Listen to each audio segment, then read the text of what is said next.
तो दोस्तों रिगाल resource limited ने अपने क्वार्टर वन के नंबर को डिस्क्लोज कर दिया है। तो चलिए देखते हैं क्या है क्वार्टर वन के नंबर्स के अंदर। हाल ही में कंपनी का आईपीओ आपको आता हुआ देखने को मिला था। चलिए नंबर देख लेते हैं डाटा मिलियंस में। मैं आपको क्रोर्स में बता रहा हूँ।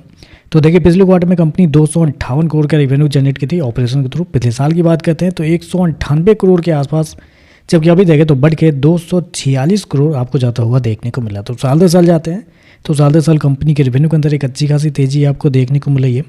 लगभग बोल सकते हैं 25% के आसपास का जंप है कंपनी के रेवेन्यू के अंदर। जबकि क्वार्टरली बेस पे जाते हैं तो क्वार्टरली बेस पे कंपनी के रेवेन्यू के अंदर लगभग 4% के आसपास की गिरावट आपको देखने को मिल रही है। तो क्वार्टरली बेस पे देखें तो कंपनी का रेवेन्यू गिरा है, लेकिन साल दर साल देखें तो कंपनी का रेवेन्यू आपको बढ़ता हुआ देखने को मिल रहा है। और बेसिकली जहाँ तक मुझे याद है कंपनी बेसिकली कुछ एग्रीकल्चर वाली फील्ड में काम करती है। तो ऐसे में कंपनी के बिजनेस को साल दर साल ही चेक करना चाहिए। तो साल दर साल देखें तो कंपनी का रेवेन्यू बढ़ता हुआ देखने को मिल रहा है। खर्चे की बात करते हैं, पिछले क्वार्टर में 245 करोड़ खर्च किए थे, पिछले साल 183 करोड़। अभी देखें तो कंपनी खर्चे 234 करोड़ आपको जाता हुआ देखने को मिला। तो खर्चे देखें तो खर्चे हालांकि थोड़ा ज़्यादा आपको देखने को मिल रहा है, क्योंकि साल दर साल मैंने क्या बताया कि साल दर साल कंपनी के रेवेन्यू 25% के आसपास बढ़ते हुए देखने को मिल रहा है। लेकिन कंपनी के कॉस्ट ऑफ मटेरियल को देखते हैं तो 34% की तेजी आपको देखने को मिले। तो कंपनी के खर्चे देखें तो खर्चे थोड़े ज़्यादा इस क्वार्टर में देखने को मिल रहा है। चलिए कंपनी का प्रॉफिट क्या निकलता है वो देखते हैं।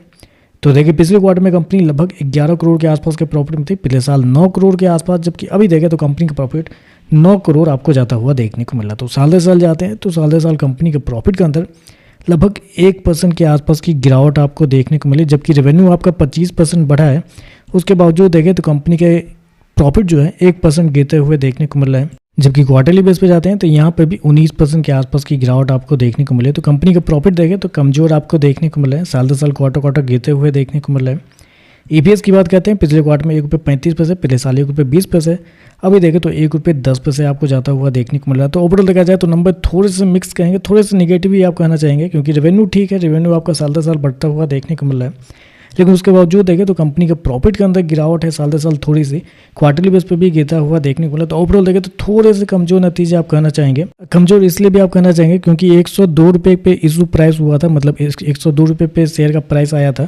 शेयर लिस्ट होता है लगभग 140-45 रुपये के आसपास। अभी देखें तो 110 रुपये के आसपास देखने को मिला। तो अभी भी देखें तो इशू प्राइस से ऊपर के लेवल पे ही शेयर आपको ट्रेड करता हुआ देखने को मिला। तो ऐसे में आप कह सकते हैं थोड़े से कमजोर नतीजे हैं, हालांकि उतने भी ज़्यादा कमजोर नहीं है, लेकिन हाँ कह सकते हैं थोड़े से कमजोर नतीजे देखने को मिल रहा है।